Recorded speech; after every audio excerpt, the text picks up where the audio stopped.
And here we go again. Something else NASA wants us to swallow as the truth. It's August 6, 2015. This is Rich, Mr. Thrive and Survive. Thanks to Morse Code for sending me this. However, Morse Code usually sends me links to try to prove that NASA and the good old boys are up to all good. They're quite truthful. So let's take a look at this. I must admit, they've advanced in quite a few ways. One, what they've done here is they've taken the Goes East and Goes West composites from July 16th, and that is what you're seeing on the Earth underneath below here. And so there was no need to do any painting on this one. And again, it's a photograph, but it's not quite a photograph. It's actually three different CGI composites laid on top of the other to get this. But it's, they try to come as close to saying it's a color photograph as they could. And a few things wrong with this, automatically right away. There's one, no atmospheric line that you see. What other things do we see that are wrong? Those of you who have watched satellite images most of your life, I've been watching them since I was 9 years old, at least, maybe even since younger. This is exactly what you see on a satellite loop. Not only is it exactly what you see, it's the exact same timestamp in between each image. If you are used to seeing these images as often as I've looked at them, there is absolutely 0% difference in what you're seeing here than a GOES satellite loop, a weather satellite loop. And all they've done is with the GOES, they've put it in nice pretty blue color. Okay, now I want to point out here the bright spot that people will argue both ways. It depends on how I'm talking about it and depends on what your perspective is. I say this spot should exist, and here it is. Every single frame that you see here is the bright spot, which would be coming from the sun. All right, there would be a bright spot on the globe. All right, again, people want to argue this both ways. However, we see the moon is lacking any kind of bright spot. Okay, now as somebody actually said on the NASA website where this is taken off of, if you think this is real, there's something wrong with your brain. It was fried long ago or something along that line, it was said. And believe it or not, even on that side, a lot of people agree with this. This just reeks of phoniness. First of all, this is supposedly the new moon, and there was a new moon on the 16th of July when this is done. They weren't that stupid to pick a day when it wasn't. And they explain how the right side of the moon here has a dark line and why that's caused and why there's a slight discoloration on the left side of the moon. They've got it all explained now. What they don't have explained is every time we see the dark side of the moon, we see a different moon. And there's other things I could talk about with this, but we're going to focus in on a couple things. First of all, notice this is a linear moving moon. In other words, it doesn't look like it's in orbit. It's not farther away over here, and as it gets to the middle at this point here, it's closer to you, and then over here it's farther away. If you say, well, it's taken from 1,000,000 miles away, you wouldn't notice that. Well, if you start taking the diameter of this moon and put it across the Earth, you only get the Earth's diameter would be less than 6,000 miles, be like 5,900 miles across, when it is 1,000 miles across more, according to science. And then you'll argue and say, well, that's because the moon's closer to the camera. So that's why you have to make the moon account for more room. Okay. Now, my argument is it would be the other way around. The moon would be, anyway, let's give it that. Okay. So in that case, why is the moon the same diameter size the whole way? All right. If it's orbiting the Earth and the spacecraft is 1,000,000 miles away, first of all, from anybody who does photography, when you're focused this far away, the Earth is so in focus. I can see Lake Huron. I can see different river systems along the Mississippi. I can see the Mississippi River system if I look close, and other things like that. You have this little masked man in the Pacific, which did show up on satellite images that day. That's extremely sharp. And yet the moon is out of focus. And you're going to see that in a minute. These would both be totally in focus from that distance. Okay, once you get so far out, and it's not 250,000 miles or 500,000 miles, once you're looking 500,000 miles out, much less than that even, and further, everything is in focus. All right, for example, You don't have to refocus from Jupiter to Saturn once you have one of them in focus, even though one is millions of miles closer. Okay, so I hope that makes sense. But we're going to take a look at the diameter of the moon here. Like I said, it doesn't add up with the circumference of the Earth, but again, people say, well, it's closer. And my thinking is then, okay, that's fine. But we should also see a difference in the circumference of the moon then as it moves away from us and goes around the Earth. Or when it first shows up here, it's farther away. It's closest to the camera right now, and it's farthest away as it's disappearing. All right, so let's see if that's what we see in this animation. Okay, here's what I mean. This picture, at some point, the moon should rotate actually farther away from the camera than the Earth is. It should go behind. Okay, do you follow what I'm saying? And if you also watch that beginning again, you'll see that the moon is in the same spot over the Earth relative to the Earth. It doesn't advance or decline to the Earth. So according to that, for the whole, this was taken in a 5-hour time frame. From the first time you see the moon to the last frame you see it, it's a 5-hour time frame. And the moon is over the exact same spot in the Pacific the whole freaking 5 hours. It doesn't change its position. All right, they rotated exactly with the Earth, which is stupid, but that's what they did. Okay, they haven't got that part down yet. So here is the first image right here, and what I'm doing is I'm going to copy what you see highlighted there, and I'm going to then paste it and show you that this right here, when it's first coming in, this middle image here that I'm going over right now, that's when it's closest to the camera. The diameter should be bigger now, all right? And as you can see, the diameter is exactly the same. I put it over top here, okay? The diameter is exactly the same. All right, it did not get closer to the camera like it was supposed to. Okay, now let's take this. Let's do the same thing on the back end. See if I can grab it just right here. See if I can get a little closer on this side. Select it, paste it, and let's take a look at. We should see that the middle picture has a much larger, or at least somewhat of a larger diameter than this one. Okay, what do we see? Okay. Heck, if anything, the last picture is even larger than the other one.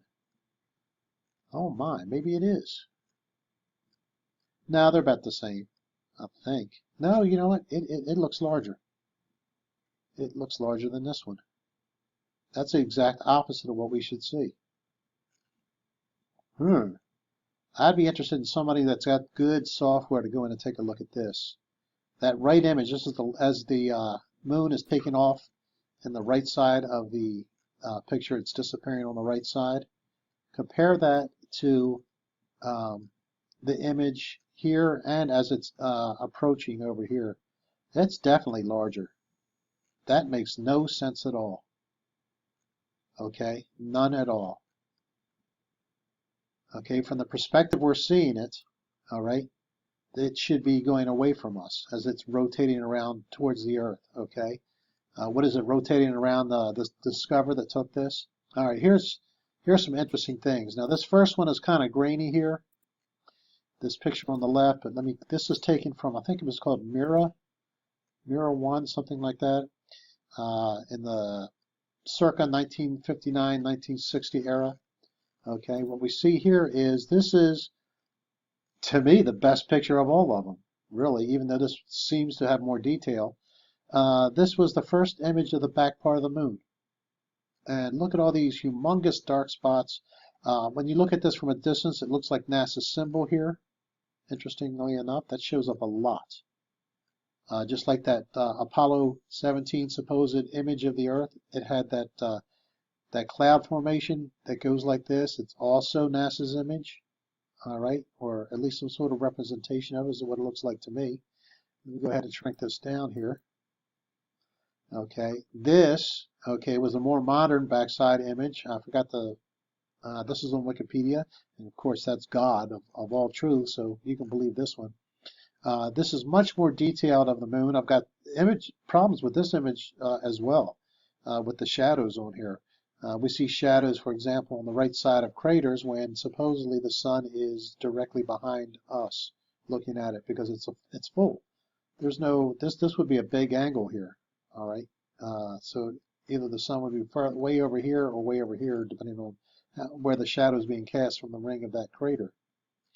In any case, you can see that we have one major black spot that's pretty oval, but it's an elongated. It looks almost like a boxing glove. Okay, even with a little thumb sticking out. Here, it's more round, much more round. In fact, the fat end is up at the north, where we have if there's any end that's fatter, it's down on the southwest here. And granted that the image is turned a little bit. This is more rotated this way, as you can see, so that these are more north-south orientation instead of northeast-southwest. But it's not that much of a difference. Okay, and again, this is not in focus at all. Why is it not in focus when the earth behind it is so sharp? That'll blow it up too much, so I'm not going to magnify it anymore.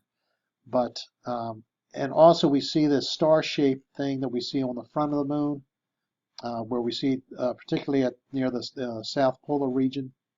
We have like that star shape that comes out, that brightness that comes out from that one area. We don't see any evidence of that in this picture here.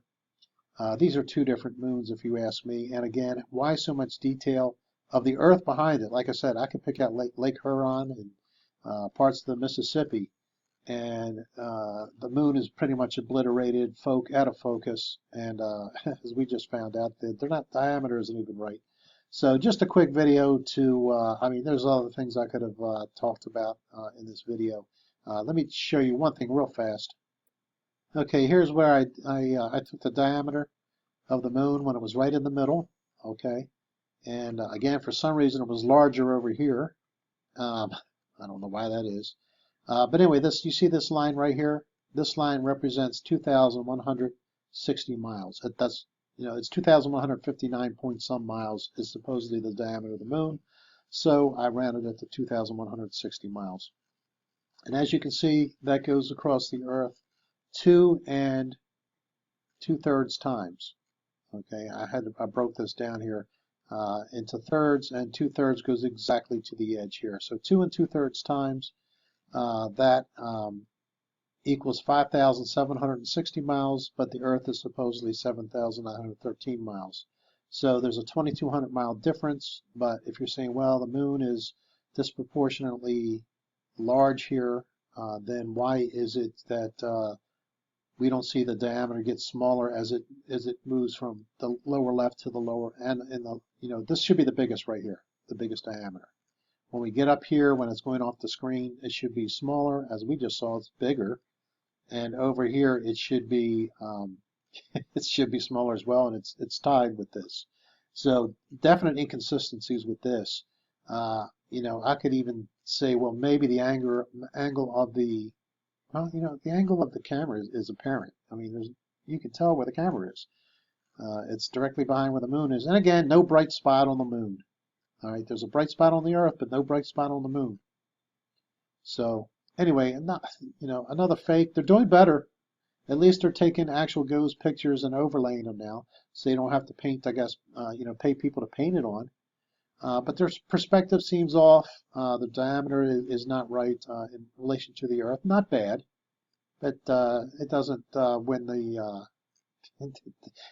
any prizes as far as real excellence. And again, we see no kind of orbit type of look. It looks just like it is passing left to right. There, do you get the impression that's an orbit, or that it's just moving left to right on a line? They got a little track they're moving it on. But notice also how the moon is always over the same spot in the Pacific. Also on the, if anybody in Australia, this was taken roughly 22 Zulu time on the 16th of June. All right, Australia comes in down here. All right, and the whole upper half of Australia is just cloud free. And I'm curious if anybody has any kind of satellite data they can get on that day, or if they can access some sort of weather archives.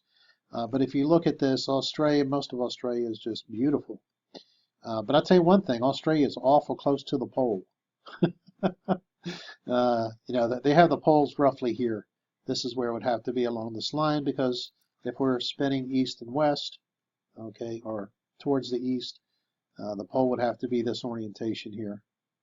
All right.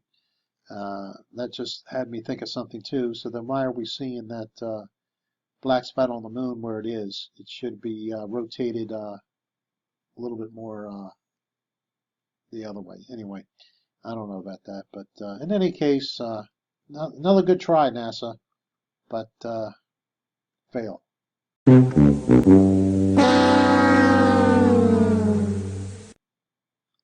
That is the final result.